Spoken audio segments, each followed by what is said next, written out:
होती बुरी, छाती दिन रात जलाती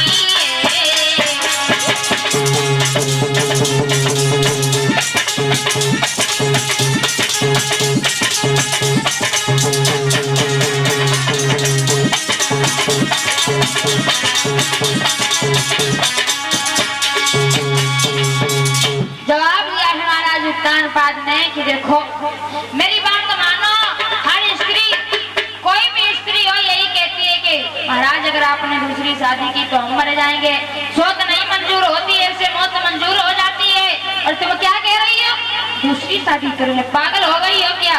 जवाब दिया महाराज पागल हम नहीं हो गए, पागल आप हैं, हम कह रहे हैं कि शादी कर लो।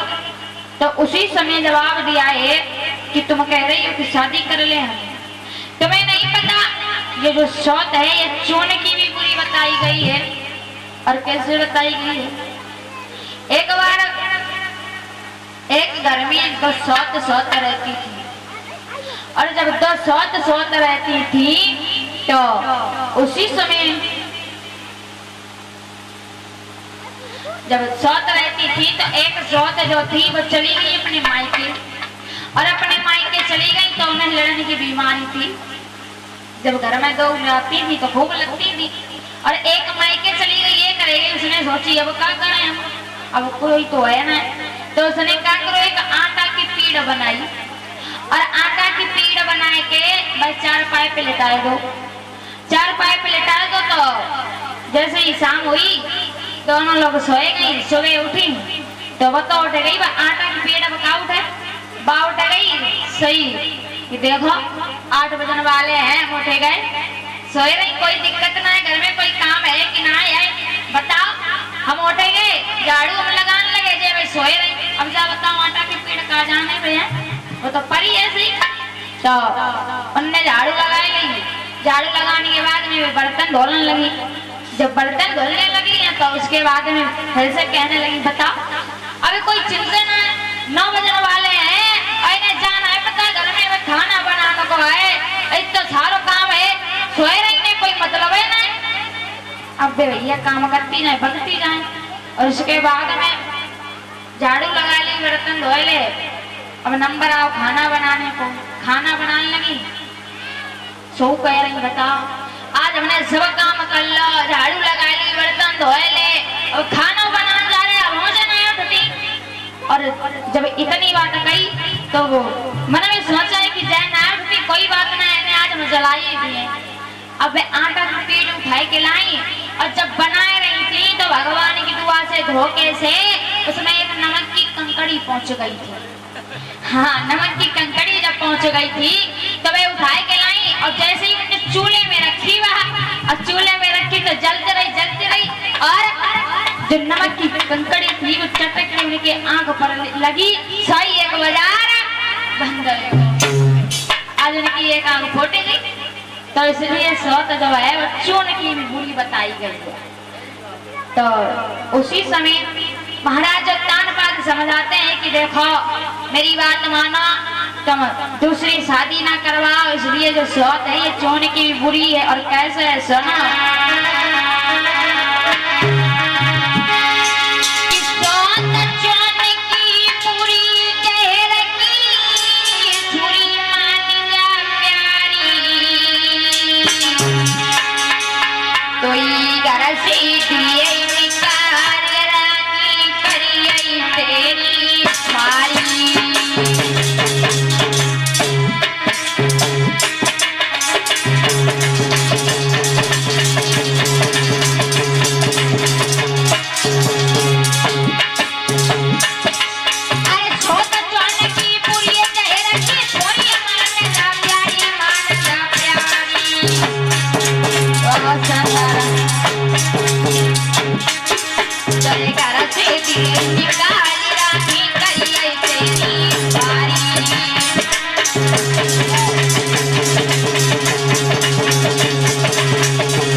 करके जाती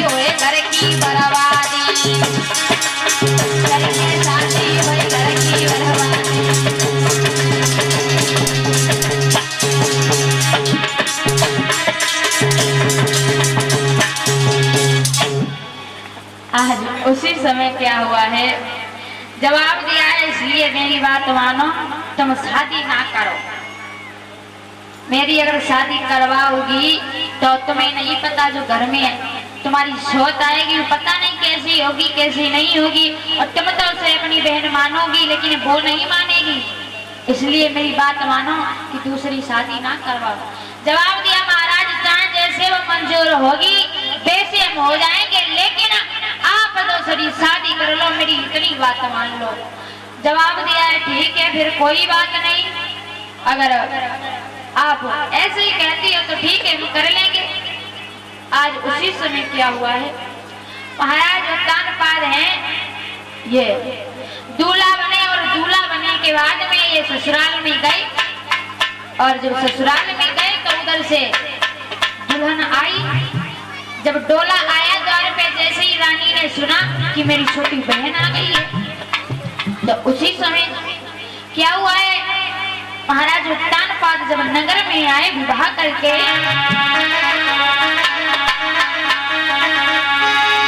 विवाह करी लौटी जब आए,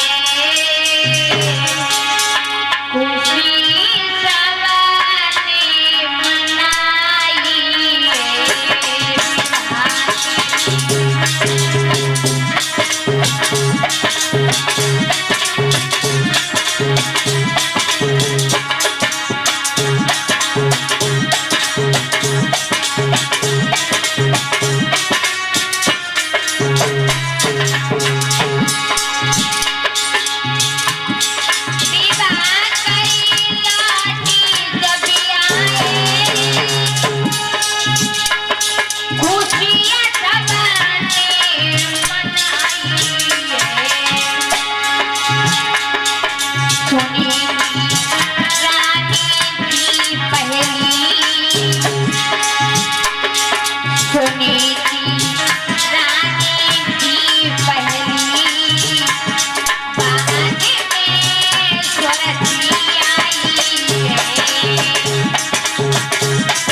सुनीति ने कि हमारे महाराज दूसरा विवाह करके नगर में आ गए।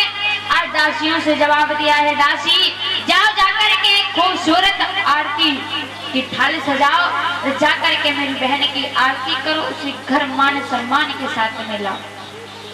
जब इतनी बात कही है, आज उसी समय दासी जो थी इसने आरती को तैयार किया, और तैयार करने के बाद में सामने पहुंच गई। जवाब दिया कि छोटी रानी साहिबा आप डोला से नीचे उतरो, आपको आपकी बड़ी बहन ने बुलाया है। जवाब दिया मेरी बड़ी बहन? अरे मेरी कोई बड़ी बहन नहीं है, हम तो अपने पिता के अकेले हैं। जवाब दिया तुम्हारी बहन यानी कि तुम्हारे राजा हैं जो उत्तानपाद महाराज, उनकी बड़ी पत्नी ने, पहली पत्नी ने, तुम्हारी सौत ने। जब इतनी बात कही कि मेरी सौत है, जवाब दिया हाँ। तो उसी समय जवाब दिया है, जाओ जाकर के मेरे महाराज को बुला करके लाओ। दासी गई है, आज उसी समय उत्तानपाद को बुलाया। जवाब दिया महाराज ये डोला से नीचे नहीं उतरेंगे। आज दासी घर पे आ गई।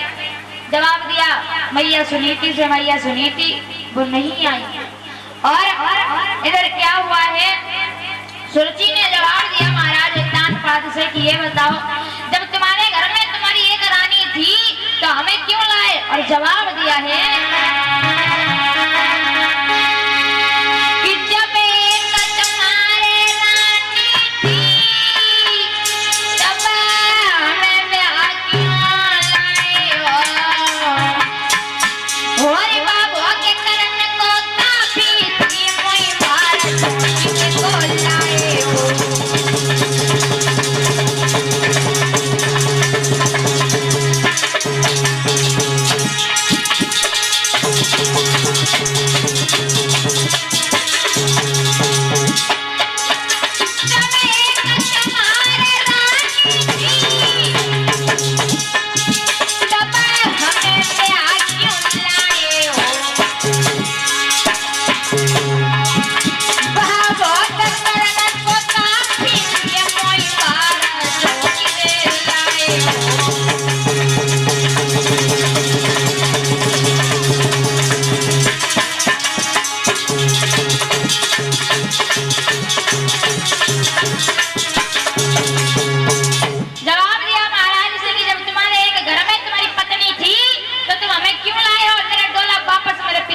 भिजवा दो।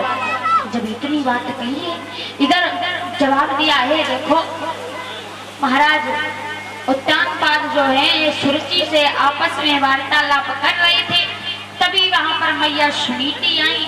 जवाब दिया बहन ये द्वारे पे आप तमाशा ना बनाओ, घर के अंदर चलो, जो कुछ भी तुम कहोगी हम वही करेंगे। हमने अपने पति की इज्जत रखने के लिए दूसरी शादी कराई है, आप यहाँ द्वारे पर तमाशा बना रही हो। घर के अंदर चलो, जो कुछ भी कहोगी वही करेंगे। जवाब दिया मैं ऐसे घर के अंदर जाने वाला नहीं है। जवाब दिया कैसे घर के अंदर जाओगी। बोली जब घर के अंदर जब जाएंगे जब तुम इस घर से निकल जाओ। जब इतनी बात कही है तो उसी समय आज महाराज उत्तानपाद ने जवाब दिया रानी हमने तुम्हें समझाया था कि तुम दूसरी शादी ना करवाओ, देखो ये कैसी है, तुम्हें घर से बाहर निकाल रही है, पूरा अधिकार है तुम्हारा। लेकिन देखो आज उसी समय क्या हुआ है, महाराज उत्तानपाद को मजबूर होना पड़ा। और जब मजबूर होना पड़ा है तो उसी समय जवाब दिया है कि यहाँ से तुम जाओ और तुम्हें आज से जौ की रोटी मिलेगी और नमक मिलेगा, वही खाकर के तुम अपना गुजारा करना। आज उसी समय महाराज उत्तानपाद ने क्या किया कि दई घर से चोरा निकाली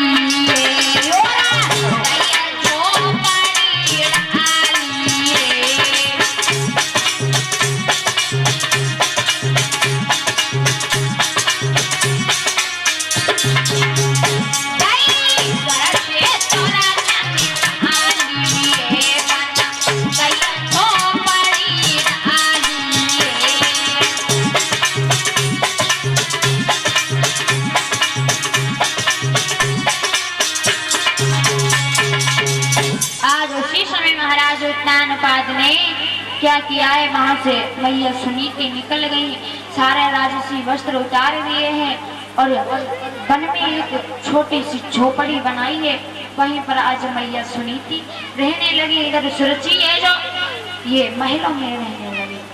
और जब महलों में रहने लगी है तो एक बार मैया सुनीति जो थी ये अपनी कुटिया में लेटी हुई थी। इधर एक बार महाराज उत्तानपाद